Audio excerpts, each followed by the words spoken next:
Hi everyone, welcome back to Sandhya cafe. எல்லாரும் நல்லா இருக்கீங்கன்னு நம்புகிறேன். இன்றைக்கி வந்து பெரும்பாலான பெண்களுக்கு பிடிச்ச ஒரு செக்மெண்ட் தான். ஆமாங்க, வெயிட் லாஸ் ரொட்டீன் வீடியோ தான் இன்றைக்கி நீங்கள் வந்து பார்க்க போகிறீங்க. என்னோட வெயிட் லாஸ் ரொட்டீன். ஸோ ஒரு நாளைக்கு என்னென்ன மாதிரியான உணவுகள் நான் எடுக்கிறேன், அதை எப்படிலாம் நான் மாடரேட் பண்ணி சாப்பிட்றேன், அண்ட் அந்த ஒரு நாள் நான் சாப்பிட்டதுக்கான என்னோட நெக்ஸ்ட் டே வந்து எவ்வளோ வெயிட் லாஸ் எனக்கு ஆகிருக்கு அப்படிங்கிற வீடியோ வந்து இன்றைக்கி நம்ம டீட்டெயிலாக பார்க்க போகிறோம்.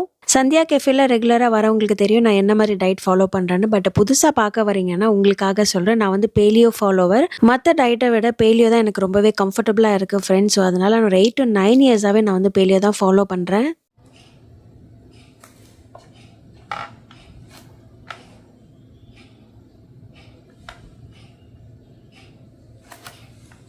இப்போ என்னுடைய வெயிட் பார்த்தீங்கன்னா 70 கிலோ இருக்கேங்க. கிட்டத்தட்ட ஒரு 5 to 6 கேஜி நான் வந்து வெயிட் போட்டுட்டேன். அப்போனா நீங்கள் டயட்டில் இல்லையா அப்படின்னு கேட்பீங்க. டயட்லுமே இருந்தேன், பட் ஆனாலும் அதோடு சேர்த்து கொஞ்சம் சீட் மீலும் நிறைய போயிட்டே இருந்ததுங்க. ஸோ அதனால் டயட்டு கன்ஃபியூஸ் ஆகி வெயிட்டை வந்து ஏற்றி விட்டுருச்சு. சரி போனது போட்டு இனிமேல் கொஞ்சம் உருப்பிடுற வழியை பார்க்கலாம் அப்படின்னு சொல்லிட்டு மார்னிங் ப்ரஷ் பண்ணதும் நான் வந்து பார்த்தீங்கன்னா நைட்டே ஊற வச்ச வெந்தயத்தை வந்து காலையில் நல்லா கொதிக்க வச்சு இந்த மாதிரி ஃபில்ட்ரு பண்ணி குடிக்கிறது வழக்கங்க. வந்து டெய்லியுமே இதை தான் குடிப்பேன். சம்டைம்ஸ் வந்து காஃபி குடிக்கணும்னு தோணும். ஸோ அந்த டைமில் மட்டும் பிளாக் காஃபி தான். எனக்கு டீ காஃபி குடிக்கிற பழக்கம் இல்லை. ஸோ பிளாக் காஃபி தான் எனக்கு சம்டைம்ஸ் தோணும் போது நான் எடுத்துப்பேன். அதர்வைஸ் வந்து டெய்லியுமே இந்த வந்து வெந்தயத்தை கொதிக்க வச்ச தண்ணி தான் குடிக்கிறது வழக்கம். பேலியை பொறுத்த வரைக்கும் கொழுப்பு தான் நம்மளோட பிரதான உணவாக இருக்கும். அப்படிங்கிற பட்சத்தில் வந்து இன்றைக்கி வந்து நான்வெஜ் தான் நம்ம வந்து செய்ய போகிறோம். இந்த மீன் தான் வந்து ஃபஸ்ட்டு வந்து வாங்கியிருந்தேன். எவ்வளோ 1 kg வாங்கியிருந்தேன் நினைக்கிறேன். இந்த மீன் பேர் சொன்னாங்க, மறந்துட்டேன். எனக்கு நிறைய மீனோட பேர்லாம் தெரியாது. ஸோ உங்கள் யாருக்காவது இது என்ன மீனுன்னு தெரிஞ்சதுன்னா எனக்கு கமெண்ட்டில் சொல்லுங்கள். அண்ட் வந்து ஒரு 1/2 kg போல் வந்து மட்டனுமே வாங்கியிருந்தேன். ஸோ ஃபிஷ் வந்து எல்லாரும் சாப்பிட்ற மாதிரி மட்டன் வந்து நானும் என் பையனும் மட்டும் எடுத்துப்போம். ஏன்னா என் ஹஸ்பண்டுக்கு மட்டன் சுத்தமாக பிடிக்காது. அண்ட் மட்டன் வாங்கும்போதே 30 கிராம் to 40 கிராம் போல் இந்த மட்டன் ஃபேட்டுமே வாங்கியிருந்தேன். பிகாஸ் இது வந்து பேலியோ ஃப்ரெண்ட்லி தான். ஸோ நல்லா இருக்கும் குழம்புல அங்கங்கே இந்த ஒரு ஃபேட் இருக்கும் பொழுது. அண்ட் வந்து ஃபர்ஸ்ட் டைம் நான் வந்து வீட்டில் வந்து மட்டன் பிரெயின் வாங்கி நான் குக் பண்ண போகிறேன். லைஃப்பில் இது வரைக்கும் நான் வந்து இதை குக் பண்ணதே கிடையாது. என் அம்மா தான் செஞ்சு கொடுப்பாங்க. இந்த தடவை ஒய் நாட் அப்படின்னு சொல்லிட்டு நாமளே ட்ரை பண்ணலான்னு சொல்லி அதை வந்து வறுக்கலாம் அப்படின்னு தான் பிளானு. இன்னைக்கு வந்து தேங்காய் அரைச்சி விட்ட மட்டன் குழம்பு தாங்க பண்ண போகிறேன். ஏன்னா எங்கள் பையனும் ஸ்கூல்லேருந்து வந்ததும் சாப்பிடுவாங்க. அவங்க நிறைய காரம்லாம் எடுத்துக்க மாட்டாங்க. அதனால இது ஒரு யூஸ்வலான நல்ல காரசாரமான நல்ல ஒரு வந்து ஃப்ளேவர்ஃபுல்லான மட்டன் குழம்பெல்லாம் இருக்காது. ரொம்ப நார்மலாக, அதாவது கொஞ்சம் டயட்டுக்கும் நல்லா சூட் ஆகிற மாதிரியான குழம்பு. ஆனால் நல்லா இருக்கும் உங்கள் டேஸ்ட்டு. இட்லி, தோசைக்கு, ரைஸுக்கு எல்லாமே சூப்பராக இருக்கும். பட் காரம் மட்டும் கம்மியாக இருக்கும். ஸோ யூஸ்வலாக மட்டன் குழம்பு பண்ணும்போது நம்ம என்ன இந்த பட்டை, லவங்கம், வெங்காயம், கருவேப்பிலை, தக்காளி அதெல்லாம் போட்டு இஞ்சி பூண்டுலாம் போட்டு அதில் நல்லா வதங்கி வந்ததை வாஷ் பண்ணி வச்சிருக்கிற ஒரு 1/2 கிலோ மட்டனை வந்து அதில் ஆட் பண்ணிக்கிட்டேன். காரம் தான் கொஞ்சம் கம்மியாக இருக்கமே தவிர டேஸ்ட் வந்து பட்டையாக கிளப்போங்க. ஸோ அதனால் அது ஒரு பக்கம் வெந்துக்கிட்டு இருக்கு. அந்த டைமில் மிக்சியில் வந்து இன்னும் 2 பத்தை போல் தேங்காய், கொஞ்சமாக சோம்பு, அதுக்கப்புறம் ஒரு 4-5 முந்திரியை வந்து போட்டு நல்லா விழுத அரைச்சி எடுத்துக்கலாம். நான் வந்து காரத்துக்கு வீட்டில் இருக்கிற குழம்பு மிளகாத்தூள் தான், ஆனால் ரொம்ப கம்மியாக தான் சேர்த்துருக்கேன். இதுக்கு ஆக்சுவலி இன்னொரு 3 to 4 டேபிள் ஸ்பூன் சேர்க்கணும். நான் வந்து 1.5 அந்த அளவில் தான் நான் சேர்த்துருக்கேன். அப்படியே அரைச்சி வச்சிருக்கிற தேங்காய் விழுதையும் அதில் சேர்த்துட்டு கொஞ்சம் திக்காக எனக்கு வேணும். ஏன்னா நம்ம ரைஸ் எல்லாம் ஊற்றி சாப்பிட போகிறதில்ல. அதனால வந்து எவ்வளோ தண்ணி வேணும் அந்த அளவுக்கு தண்ணியை மட்டும் சேர்த்துக்கிட்டேன். உப்பு காரெல்லாம் சரியா இருக்கான்னு பார்த்துட்டு தலையில கொஞ்சம் கொத்தமல்லியை போட்டுட்டு ஒரு 7 to 8 விசில் வச்சு எடுத்துக்கிட்டேன். ஏன்னா நல்லா பஞ்சு பஞ்சா இருந்தாதான் வந்து பசங்களுக்கெல்லாம் ரொம்ப பிடிக்கும். இதோ பாருங்க, பார்க்கறதுக்கு எப்படி இருக்கு பாருங்க. நைட்டுக்கெல்லாம் ஆப்பம் ஊற்றி நான் வந்து கொடுத்தேங்க. எங்க பையன் நல்லா ரசிச்சு சாப்பிட்டாங்க. ஆப்பம், இட்லி, தோசைக்கெல்லாம் சூப்பரா இருக்கும். அதுவும் நீங்க கல் தோசைலாம் பண்ணி வீட்டில் அவங்களுக்குலாம் கொடுத்தீங்கன்னா வந்து எத்தனை தோசை போவேன்னே சொல்ல முடியாது. அவ்வளோ டேஸ்டா இருந்துச்சு. என்னங்க ஏதோ டயட் ஃபுட்டுன்னு சொன்னீங்க, இதெல்லாம் பார்த்தா டயட் ஃபுட்டு மாதிரி இல்லைன்னு சில பேர் யோசிக்கலாம். அதாங்க பேலியோட மேஜிக்கே. ஸோ கொழுப்பாக சாப்பிட்டு நம்மளோட பாடியில் இருக்கிற கொழுப்பு எல்லாத்தையும் நம்ம வந்து எடுத்துடலாம் ஈஸியாக. இப்போ வந்து மட்டன் பிரெயினை வந்து வறுக்கிறதுக்கான என்னென்ன தேவைன்னு பார்த்துடலாம். நான் வந்து மட்டன் பிரெயினை வாஷ் பண்ணி அதை வந்து பீஸாக கட் பண்ணி வச்சுருக்கேன். அதில் வந்து ஒரு 1/4 டீஸ்பூன் போல் மஞ்சத்தூள், சிகப்பு மிளகாத்தூள் ஒரு 1/4 டீஸ்பூன், தனியாத்தூள் ஒரு 1/2 டீஸ்பூன், சீரகத்தூள் ஒரு 1/4 டீஸ்பூன், பெப்பர் ஒரு 1/2 டீஸ்பூன், இஞ்சி பூண்டு பேஸ்ட் ஒரு 1/4 டீஸ்பூன், உப்பு, 1/2 மூடி போல் லெமன் ஜூஸையும் புழிஞ்சு நல்லா அதை மேரினேட் பண்ணி எடுத்து வச்சுட்டேன். இன்றைக்கி நான் வந்து குக் பண்ண பயன்படுத்தின ஆயில் எல்லாமே வந்து பார்த்தீங்கன்னா செக்கில் ஆட்டின நல்லெண்ணெய் அண்ட் தேங்காய் எண்ணெய் மட்டும்தாங்க. பிகாஸ் பேலியோவில் வந்து இந்த சன்ஃப்ளவர் ஆயில், கடலை எண்ணெய் அதெல்லாம் அலௌடு இல்லை. ஸோ அதுலேருந்து கொஞ்சமாக வந்து நான் நல்லெண்ணெய் விட்டு ஒரு ஸ்மால் சைஸ் ஆனியனை பொடியாக நறுக்கிட்டு கருவேப்பிலையும் போட்டு இந்த மேரினேட் பண்ணி வச்சுருக்கிற மூலி அதில் சேர்த்துட்டு மீடியம் ஃப்ளேமில் அது நல்லா வறுபடுற மாதிரி பார்த்துக்கிட்டேன். மீன்வைல் இந்த பக்கம் வந்து சொரக்காய் பொரியல் பண்ணிக்கலாம் அப்படின்னு சொல்லிட்டு கொஞ்சமாக வந்து தேங்காய் எண்ணெய் விட்டு கடுகு உளுந்து கருவேப்பிலை அதுக்கப்புறம் வெட்டியே வச்சிருக்கிற வந்து சொரக்காய் அதெல்லாம் சேர்த்துக்கிட்டு வந்து பச்சை மிளகா தான் காரத்துக்கு சேர்த்துக்கிட்டேன். பிகாஸ் நம்ம வேறு கொழுப்பாக மட்டும் சாப்பிடக்கூடாது. லஞ்ச் டைமில் கண்டிப்பாக ஏதோ ஒரு காய் வந்து மஸ்ட்டாக இருக்கணும். ஸோ அதுவும் ஒரு பக்கம் வந்து நல்லா வேக வச்சுக்கிட்டேன்.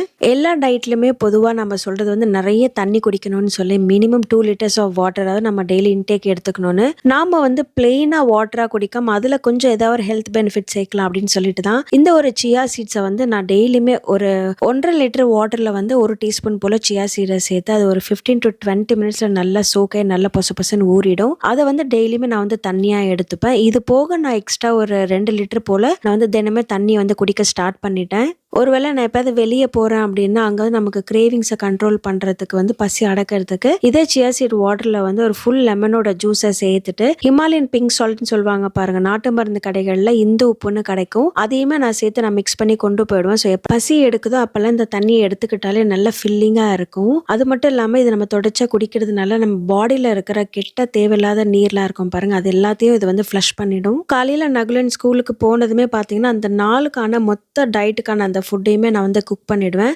லஞ்சுக்கு என்னென்ன எடுத்துக்கிட்டேன்னா காலையில் அந்த மூளை வறுவல் பண்ணுவோம் பாருங்க, அதுதான் வந்து லஞ்சுக்கு எடுத்துக்கிட்டேன். அதுக்கப்புறமா அந்த சுரக்காய் பொரியல் வந்து தயிரில் வந்து தயிர் பச்சடி மாதிரி மிக்ஸ் பண்ணி சாப்பிடுவேன், எனக்கு அது ரொம்ப பிடிக்கும். அப்புறம் கொஞ்சமாக கியூக்கம்பர் எடுத்துக்கிட்டேன். மூளை வறுவல் வந்துட்டு ரொம்ப டேஸ்ட்டாக இருந்துச்சு. அட இத்தனை வருஷமா இதை நம்ம வீட்டில் செஞ்சு பார்க்காம போயிட்டோமே அப்படின்னு தோணுச்சு. ஆக்சுவலாக அந்த ஒரு பிரெயின் பத்தலை. ஸோ அடுத்த தடவை நம்ம செய்யறதா இருந்தால் 1க்கு 2 வாங்கணும் அப்படின்னு நினச்சேன். பேலியோ பொறுத்த வரைக்கும் நம்ம ஒரு டயட் ஃபுட் சாப்பிட்றோம் அப்படிங்கிற ஒரு ஃபீலே இல்லைங்க. வாய்க்கு நல்லா வக்கனையாக ருசியாக சாப்பிட்ட மாதிரி தான் இருந்துச்சு.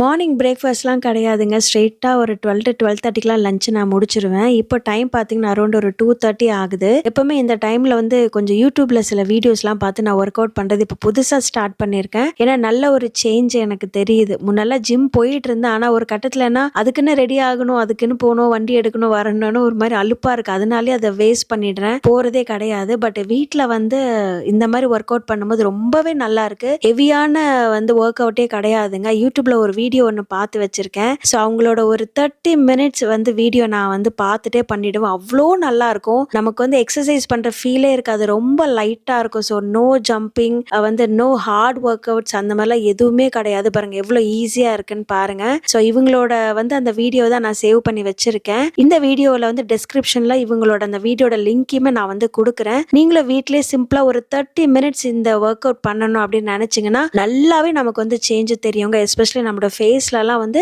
நல்லா அந்த ஃபேஸ் எல்லாம் கொஞ்சம் நல்லா கம்மியாகிறதுலாம் நமக்கு நல்லாவே தெரியும். ஸோ ட்ரை பண்ணி பாருங்க. ஏன்னா எனக்கு ரொம்ப பிடிச்சிருக்கு, எனக்கு நிறைய சேஞ்சஸ் தெரியுது.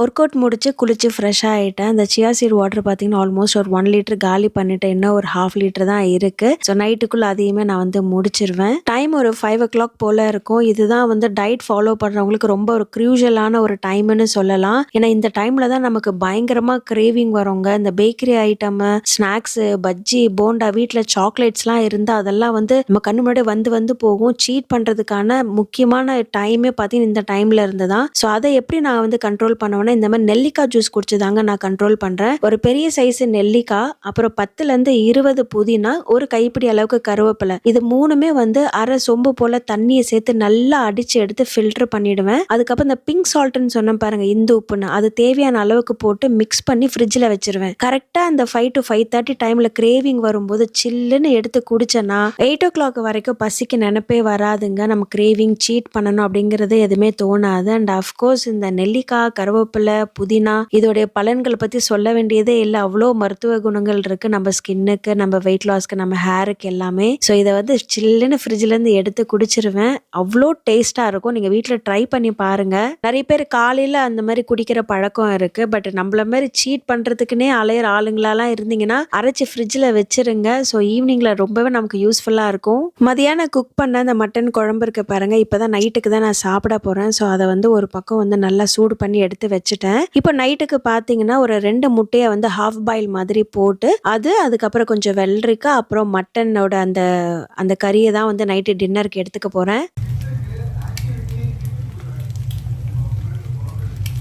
பேலியோ வந்து முழுக்க முழுக்க ஒரு கொழுப்பு சார்ந்த டயட்டுங்க. ஸோ 2 வேளையும் அது நம்ம சாப்பிட்றதுனால நமக்கு வந்து அந்த ஒரு மலச்சிக்கல் பிரச்சனை வர வாய்ப்பு இருக்கு. ஸோ அதனால தான் நான் ஒவ்வொரு மீல்லையுமே வெள்ளரிக்காய் கண்டிப்பா அதோட நான் ஆட் பண்ணிப்பேன். ஸோ இந்த வெள்ளரிக்காய் அண்ட் இந்த சியா சீட்ஸ் இதெல்லாம் சேர்க்கும்போது டயட்னால வர கான்ஸ்டிபேஷன் ப்ராப்ளம் வந்து நமக்கு கொஞ்சம் சரியாகும். ஸோ அதனால எப்பவுமே வெள்ளரிக்காய் எடுத்துப்பேன் நானு. ஸோ அந்த ஒரு நாளுக்கான உணவு முடிச்சாச்சுங்க. இப்போ வாங்க நெக்ஸ்ட் டே என்னோட வெயிட் என்னன்னு பார்த்துடலாம். நேத்திக்கு என்னோட வெயிட் பார்த்தீங்கன்னா 70 கேஜி இருந்ததுங்க. இப்போ பாருங்க என்னோட வெயிட் 69 கேஜி வந்திருக்கு. ஒரே நாள்ல ஆல்மோஸ்ட் நான் 1 கேஜி நான் வந்து குறைச்சிருக்கேன் பெலியோ டயட் ஃபாலோ பண்ணி. ஸோ இதுதான் என்னுடைய ஒரு நாளுக்கான வெயிட் லாஸ் ரொட்டீனுங்க. ஸோ நிறைய சீட் மீல்லாம் எடுத்த ஃபோட்டோவை இங்கே லெஃப்ட்ல ஷேர் பண்ணியிருக்கேன். ஓரளவு கண்ட்ரோலாக மேனேஜ் பண்ணிட்டு இருக்கிற என்னோட ஃபோட்டோ ரைட்ல ஷேர் பண்ணியிருக்கேன். ஸோ இந்த வீடியோ உங்களுக்கு பிடிச்சிருந்தா ஒரு லைக் பண்ணுங்க. இந்த வெயிட் லாஸ் பற்றி ஏதாவது டவுட்ஸ் இருந்தால் கேளுங்க, நான் கமெண்ட்ல ஷேர் பண்ணுறேன். தேங்க்யூ ஸோ மச் ஃபார் வாட்சிங். Take care. பை.